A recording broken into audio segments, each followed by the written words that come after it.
Monsieur le ministre, j'aimerais vous amener sur le terrain des fondations, les fondations qui ramassent l'argent pour les hôpitaux, finalement. Il y a la fondation de l'hôpital, évidemment, de Sorel, qui a ramassé 230 000 $ pour acheter un bronchoscope. Et votre ministère refuse. En fait, il devrait donner une réponse au mois de mars. Alors, où est-ce qu'on en est dans ce dossier-là exactement? La réponse sera donnée au mois de mars lorsque les analyses commandées à l'INES seront faites. Mais pourquoi bloquer une demande faite par les médecins qui disent que, effectivement, un tel équipement, un tel outil, parce que vous parliez d'outils tout à l'heure, que tel outil ferait la job sans nécessairement coûter un sou au ministère? Là. Bon. Alors, vous abordez un sujet qui a une certaine complexité. Je vais essayer de simplifier.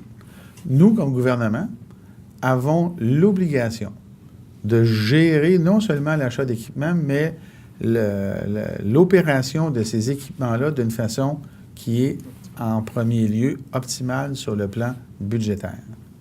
Mais on a aussi l'obligation de prendre des décisions qui sont au bénéfice des patients. OK? Alors, quand on arrive dans le domaine du cancer, là où les choses doivent être les plus précises possibles, il y a des décisions organisationnelles territoriales qui doivent être prises. Et ces décisions-là ont un côté budgétaire, c'est pas ça qui est en jeu ici, mais ont aussi un côté clinique. Ça, c'est une question qui est en jeu ici. Et on doit, lorsqu'on arrive dans le cancer, hiérarchiser les choses.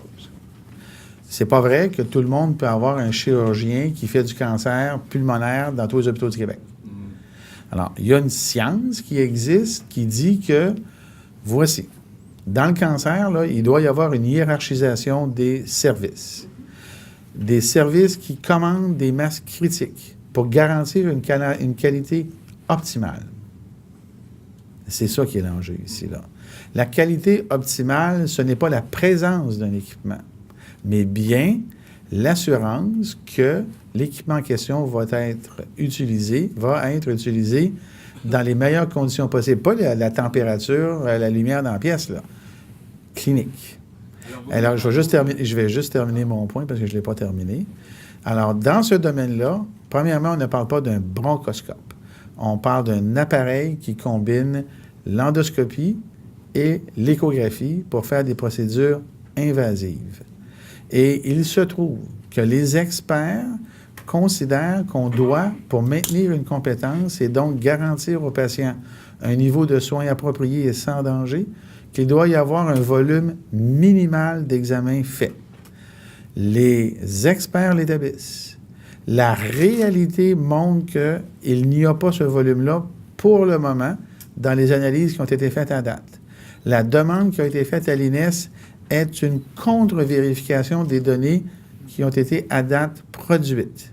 Et nous avons la responsabilité pour que vous, si un jour vous avez un cancer du poumon, là où vous irez avoir une investigation, vous ayez l'environnement, l'équipe qui a la compétence optimale pour ne pas vous mettre à risque, parce qu'il y a un risque, et faire en sorte que vous ayez le meilleur traitement possible.